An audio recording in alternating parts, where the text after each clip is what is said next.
Bismillahirrahmanirrahim. Assalamualaikum warahmatullahi wabarakatuh. Perkenalkan, nama saya Mulyadi. Baiklah, kali ini saya akan menjelaskan bagaimana cara memperbaiki sebuah televisi LED merek Samsung dengan gejala kerusakan tidak menyala lampu power. Oke, pertama-tama kita harus membuka cover atau casing dari TV LED merek Samsung ini, baru bisa kelihatan bagian dalam.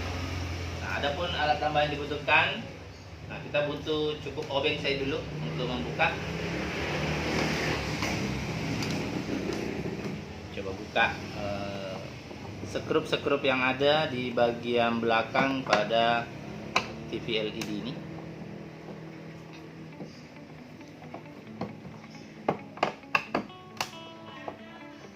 Ini bagian kaki dulu yang kita buka, terus tang kakinya ada 4 skrup yang digunakan di sini. Kita coba buka satu persatu, kemudian kita coba lepaskan. Nah, ini sudah bisa terlepas kakinya. Ingat, skrupnya ini kita simpan dengan baik sehingga tidak hilang.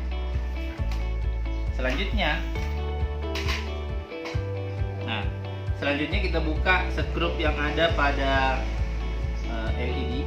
Ini bagian luarnya ada beberapa skrup di sini. Yang pertama saya coba buka yang paling bawah ini.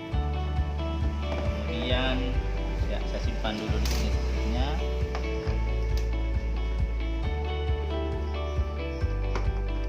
Jadi sekeliling casing biasanya ada skrupnya supaya casingnya melekat dengan baik, tertutup rapat. Saya coba buka dulu semua yang bagian pinggir dulu. Setelah di bagian pinggir, saya coba perhatikan apakah ada skrup di bagian tengah yang menahan di casing tidak bisa terletak. Jadi saya coba buka dulu semua.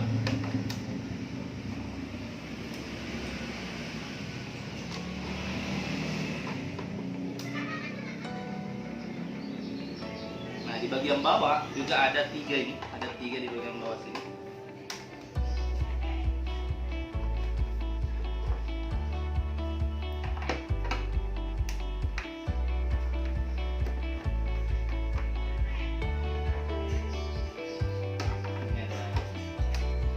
Jadi saya sudah buka ini sekeliling, ini skrup terakhir di bagian casing. Saya buka. Nah, saya coba angkat casingnya, apakah ini sudah bisa terbuka. Katanya masih keras. Ini masih ada bagian-bagian yang ada skrupnya lagi yang perlu dibuka. Nah, kita coba cari yang masih ada di sini. Satu.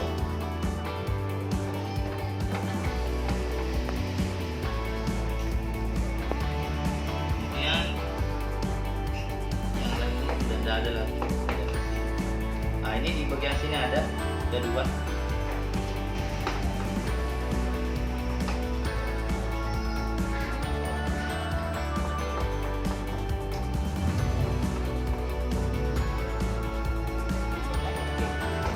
Saya coba angkat casingnya, apakah sudah bisa. Nah, kayaknya tadi sudah mulai bergerak ini casing.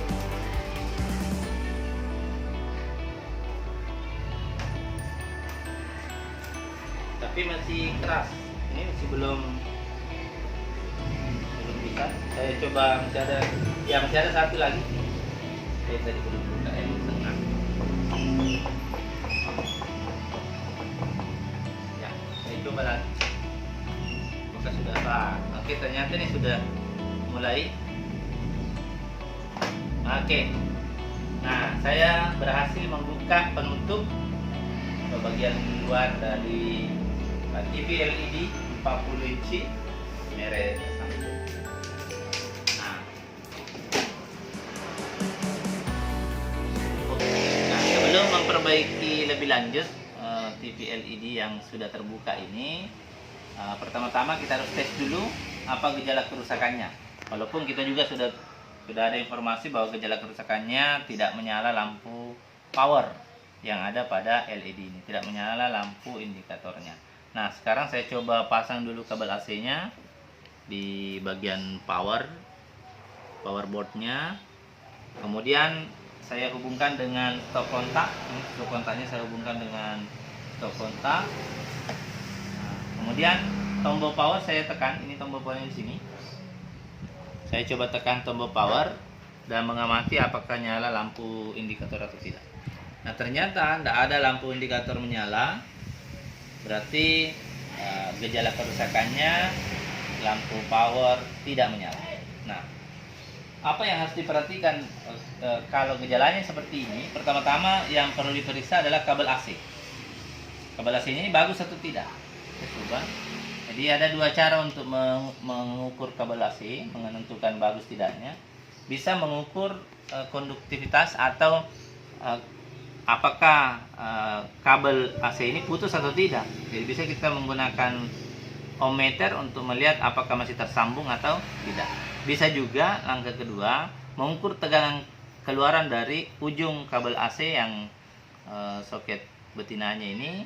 Setelah di stop kontaknya dihubungkan dengan stop kontak. Saya mau pakai pengukuran tegangan untuk mengetahui apakah kabel AC ini bagus atau tidak. Nah, bagaimana caranya? Saya coba hubungkan memang di sini, tusuk kontak dengan stop kontak. Kemudian saya menggunakan multimeter. Ada multimeter di sini, saya coba gunakan. Nah, sebelum menggunakan, karena ini tegangan yang kita mengukur adalah 220 volt AC, maka kita atur selector switch pada posisi 250 volt AC. Jadi yang digunakan di sini adalah AC voltmeter atau ACV. Kemudian posisinya lebih tinggi dari yang akan diukur 220 volt AC, berarti kita tempatkan posisi pada 250 volt AC. Ya, nah penunjuknya yang ada alurnya ini. Kemudian ini tanpa memperhatikan polaritas positif negatifnya, kita coba ukur tegangan yang keluar pada ujung kabel AC yang kita gunakan ini. Nah, ternyata alat ukur menunjukkan nilai. Jadi yang dibaca di sini yang 250 volt. Ini berarti tegangannya sekitar 215 volt. Ya, sekitar 215 volt. Ini tidak pas 220 volt. Tidak ada error yang terjadi, ada ke turun tegangan. Apakah tegangan turun atau alat ukurnya yang tidak maksimal dalam mengukur tegangan listrik ya. Yang jelas ini masih normal, masih bagus kabel AC-nya dengan teknik mengukur tegangan pada ujung kabel AC. Berarti kabel AC bagus. Nah, selanjutnya langkah selanjutnya, karena kabel AC masih bagus, berarti kemungkinan besar kerusakan ada pada power board. Nah, power board LED itu yang ini semua power board yang terdiri dari ada soket kabel AC-nya, kemudian ada fuse, di sini ada sekring, ini yang warna putih. Kemudian masuk ke trafo filter AC ini. Kemudian ada termistor. Ini trafo filter AC yang kedua. Kemudian masuk ke dioda penyearah. Ini dioda penyearah atau dioda bridge. Kemudian ada elko regulator. Nanti masuk ke transistor regulator dan trafo switch. Jadi yang kita mau periksa dulu di power board ini, setelah menghubungkan tegangan AC pada soket power board, adalah tegangan AC yang langsung masuk ke input dari penyearah. Jadi di sini kita mau ukur. Jadi sebentar saya akan ukur di sini tegangan di input penyearah. Saya coba hubungkan dulu kabel AC-nya. Ya, sekarang saya coba ukur karena di sini tegangannya 220 volt juga AC. Jadi AC terakhir di sini. Jadi kalau komponen-komponen yang dilewati tegangan AC yang menuju ke input penyearah bagus, maka ketika saya ukur di AC penyearah di sini harus ada tegangan. Nah, ternyata ini tidak ada tegangan. Ini tidak menunjuk alat ukurnya. Berarti ada komponen yang rusak atau bermasalah, sebelum dioda penyiaran. Nah, ini yang kita coba mau periksa.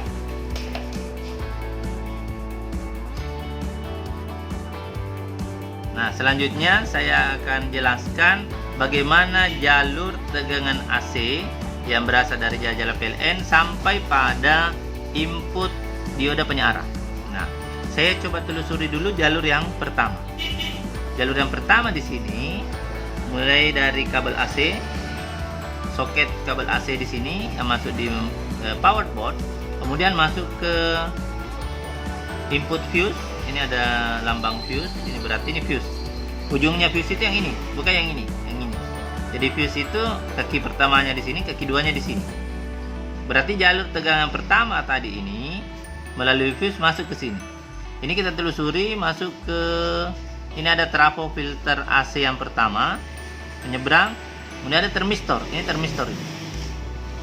Kalau kita lihat dari atas, termistornya itu yang ini. Ini termistor. Ini yang trafo filter AC yang pertama. Nanti ini trafo filter AC yang kedua. Kita coba lanjut dulu. Nah, tadi masuk ke termofuse atau bukan termofuse, termistor. Ini jenisnya PTC. Jadi termistor, kemudian masuk ke trafo filter AC yang kedua, menyeberang ke sini masuk ke input AC dioda penyiaran. Jadi ini input AC yang kedua. Karena dioda penyiaran itu ada dua input AC-nya, input AC yang pertama dan input AC yang kedua. Nah, kita telusuri yang jalur yang kedua.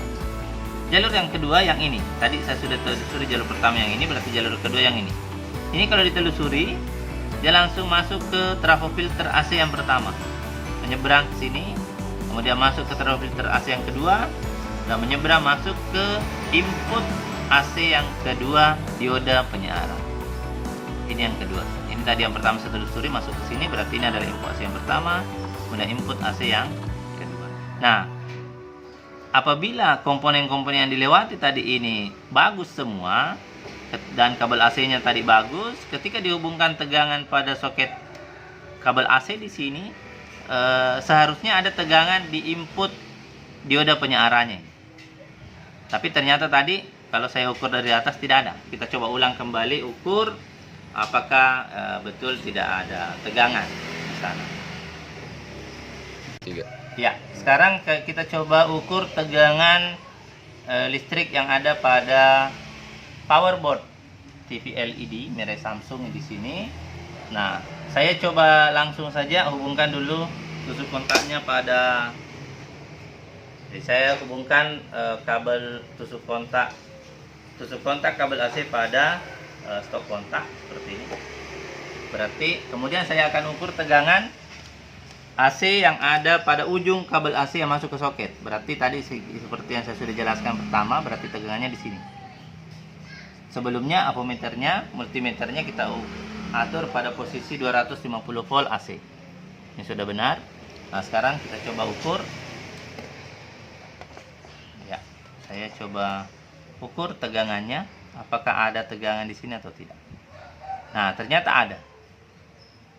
Nah, tadi yang saya ukur di bagian atas itu langsung input penyiaran di sini. Ternyata di sini tidak ada. Nah, seharusnya ada tegangan di sini. Nah, saya coba lanjut. Setelah kabel AC, saya coba ukur di input sekring. Input fuse ini ada. Nah, sekarang saya menyeberang ke setelah sekring. Ini tadi fuse, input fuse ada. Setelah fuse yang di sini. Nah, ternyata setelah fuse tidak ada tegangan. Nah, sebelum fuse ada tegangan, setelah fuse tidak ada tegangan, berarti kesimpulannya kemungkinan besar sekringnya putus. Oke, nah kita coba periksa fuse-nya apakah betul putus atau tidak. Nah, bagaimana caranya? Saya coba lepaskan dulu tegangan listrik dari jala-jala listrik PLN. Kemudian saya coba ukur fuse-nya dengan mengubah posisi selektor switch-nya di sini pada posisi kali 1 ohm. Kita rubah di kali 1 ohm. Kemudian kita coba kalibrasi nol kan? Ya. Nah, saya coba ukur saya ukur apakah fuse ini putus atau tidak. Fuse yang bagus ketika diukur menggunakan kali 1 ohm, maka jarum testernya bergerak. Itu berarti tidak putus. Tapi kalau tidak bergerak berarti putus. Saya coba ukur. Nah, ternyata tidak bergerak. Berarti fuse-nya yang putus. Berarti gejala pertama atau kerusakan yang pertama yang ditemukan di power board ini adalah sekring yang putus. Nah, namun sebelum mengganti sekringnya atau fuse-nya di sini, perlu diperhatikan apa penyebab dari putusnya sekring. Biasanya fuse putus karena ada penyebabnya. Jadinya biasanya komponen setelah fuse itu yang perlu diperiksa nanti. Komponen-komponen yang setelah fuse, komponen aktif, itu biasanya penyebabnya putus. Atau bisa juga penyebabnya karena kelebihan beban.